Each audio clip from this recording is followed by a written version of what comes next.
One of the original reasons for building Hastings Pier was to provide a space for entertainment and music. During the early years, the pier featured an oriental pavilion which seated up to 2,000 people. Being one of the only public leisure spaces to be able to hold a crowd this large, the pier was always busy and often filled to capacity. There's been music on the pier and entertainments on the pier virtually from the first days. If one goes back to the 1920s, there were dance bands, there were concert shows, etc. on the pier. Reasonably cheap, reasonably easy to get to, and everybody knew it was there. So it's always been a magnet of entertainment. During the 60s, the pier played host to some of the most famous rock and pop bands, many before they had become internationally recognised. Bands like the Rolling Stones, Pink Floyd, The Who, Jimi Hendrix and the Hollies all took to the stage. It was the only large place where you could see named bands, named groups. And I don't just mean pop bands. If you take it back to the 50s and the early 60s, you had jazz, you had the big bands down here, the Bob Millers and that type of thing, which were radio bands.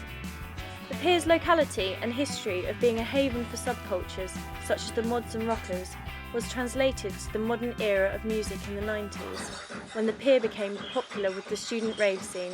After struggling to maintain the popularity of the 60s, the all-night DJ-led raves sparked a revival of the pier's approach to music. But it reflected all the way through. So you could look on the pier and say, yeah, that's a snapshot of, if you like, the younger generation in their clothes, the language, the types of music, everything. Using the current funding from the Heritage Lottery Fund and other trustees, the Hastings Pier Charity are planning to reinvigorate the music heritage of the pier. Current plans are to supply a space for music and entertainment to help promote local talent, as well as larger events like music festivals. We in Hastings are very, very lucky in the number of talented musicians and singers of all genres that we have. So the talent's here and they need somewhere to showcase, but they don't get the opportunity to play to a big crowd.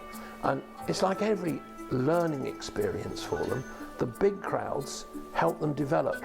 That's the way they learn. And we've got that talent. So that space on the pier will be essential. And it's something that, you know, I know a lot of people want to see come back to be part of the centre of Hastings and St Leonard's again.